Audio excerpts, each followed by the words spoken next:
Hi, welcome to the GF channel.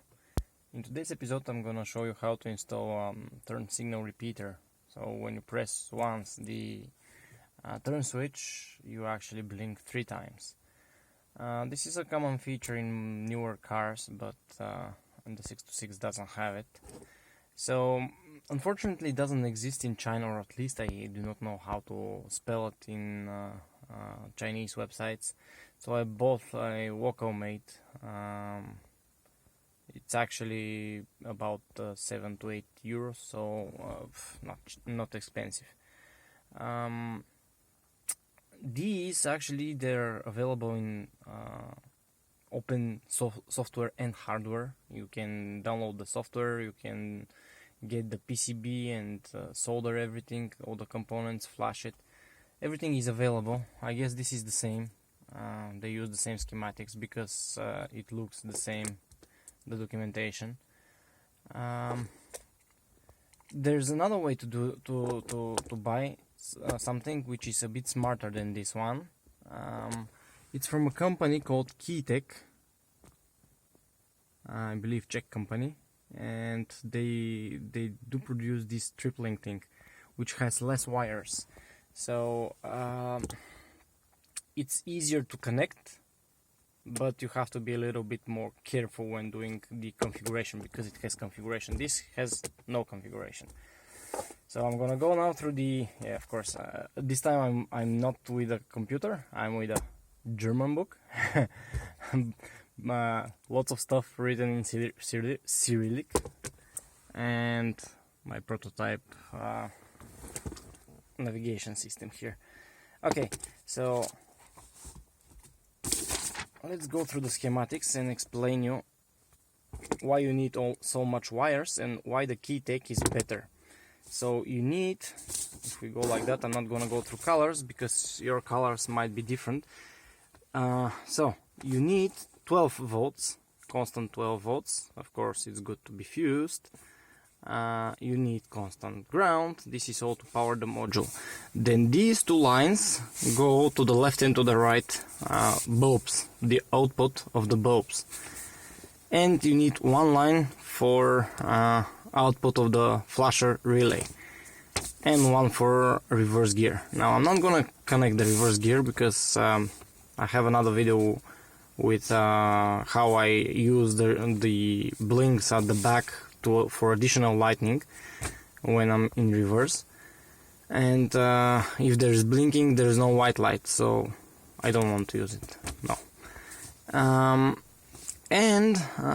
This leaves us with only 5 wires. This is still 1 wire more than the Keetec.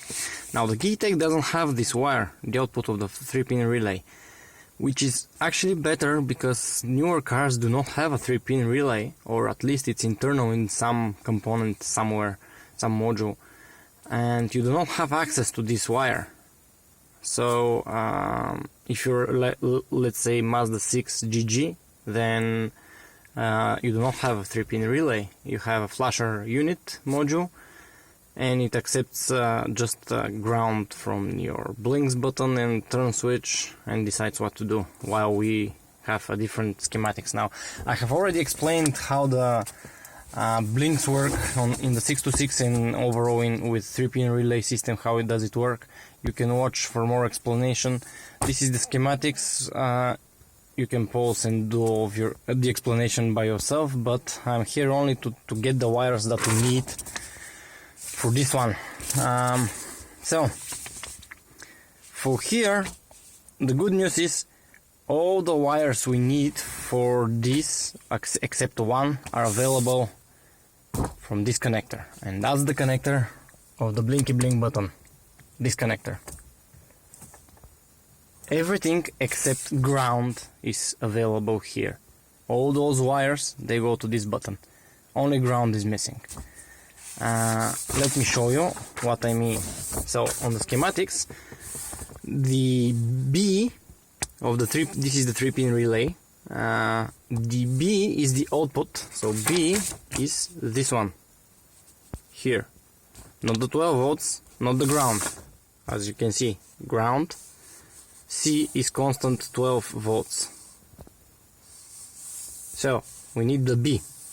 B connects both to the button and the turn switch, as exactly as it's shown here. Before the turn switch and after the turn switch we need to get points. So before the turn switch and after the turn switch we're gonna get those, and those are, so B, if you look closer, B is this one, so the pointy point of the 3-pin relay, not the two siblings, but let's say the parent, I don't know.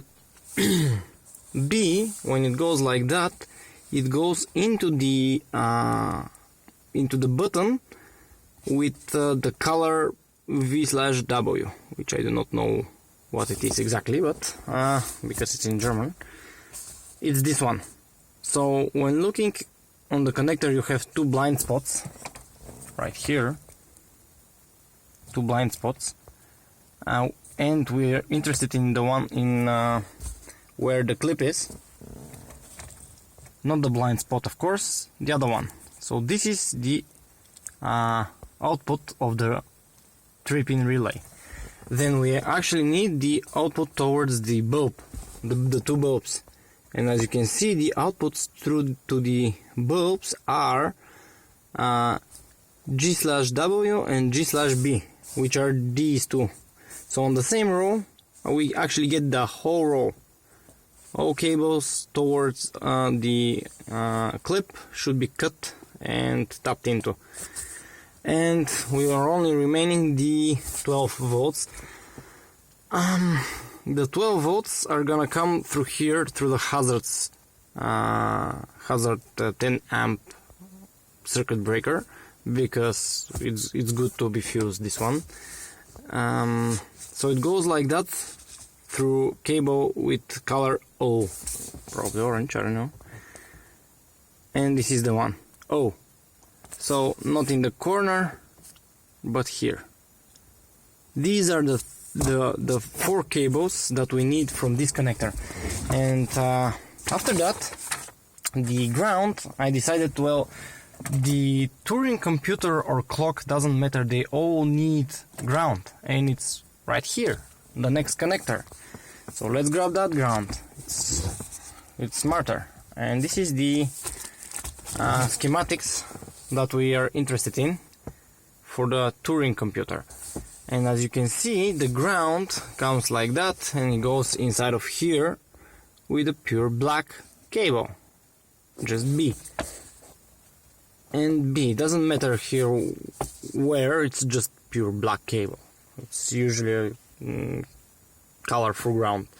So just cut the pure black cable. Now my connector is a bit messy and different because I did not have a Turing computer, so I've pulled the wires for which I have separate video on, but this is why I actually kind of have 2 cables.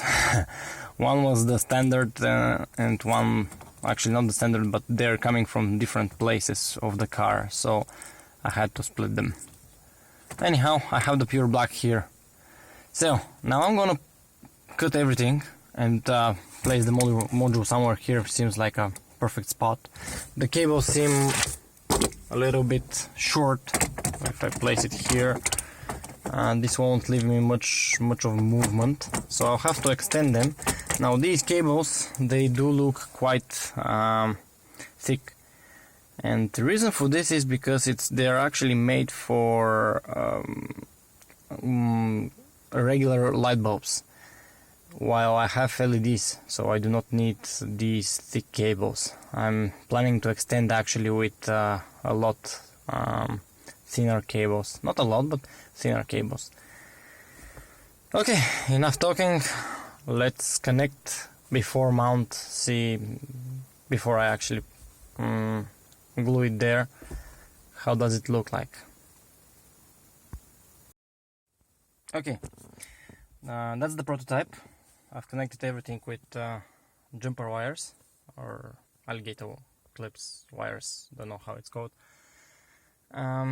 because my system is actually LED. I do not demand thick cables, and I could test all the wires except for the ground. I actually got through this button. The ground for now, I haven't yet cut this.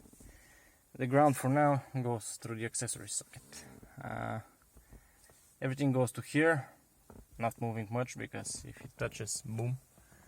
And the prototype shows the following result.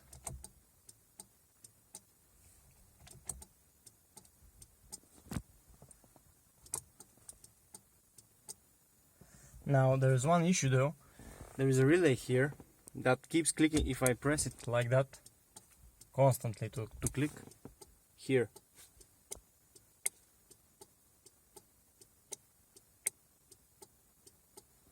So it's not quite smart, and when I actually turn it off it keeps blinking. So this means when you straighten your wheel and this automatically turns off, it's actually still gonna go. If I do this and then this, it kind of overlaps. So it's not the perfect module. Maybe different module will be better. Anyhow, it's good for now. I'm gonna actually find a spot here, place it, and show you the final result. Okay, and this is where I mounted it. Everything has been wired. Cable is right there, the white one. Initially I was thinking that I would drill holes from here for the 2 ears. There are 2 ears on the module, mounting ears, but one of them broke off. So my friend double-sided mounting tape did the job. It's stable. It's harder to remove, of course, if I need to remove it, but it works. And final result.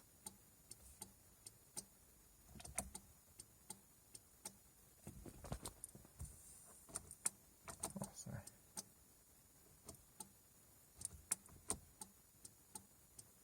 There seems to be some kind of, if I only with the blinks, if I slightly touch it, it kind of seems like there is a lit up and then lit down and then again lit up.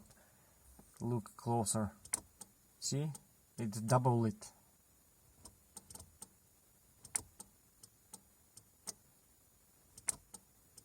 It's the first time is not quite good, and also I do not like the way that I hear these.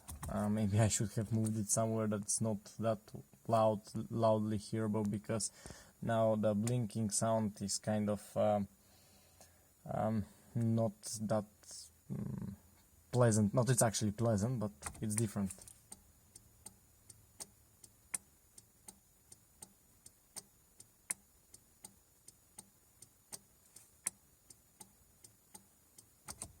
So every time I'm in a turn, I'll actually hear this.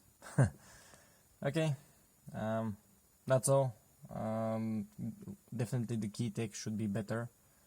It's actually smarter. It has a programming function that learns your relay, the delay of the relay, and actually never overlaps and does funky schmunky stuff like this one. It doesn't have a backup reverse function, but I don't care because I do not use it. It's the better choice. It's more expensive, way more expensive. Like I'll post a link in the description below, but it was something like 20 euros without the delivery, while this one I got for, I don't remember, 7 euros, something like that, again without the delivery. But since it's local, I just went and I grabbed it in the local store in the next block. Anyhow, I hope you enjoyed the video. I'll be posting more videos soon. Bye bye.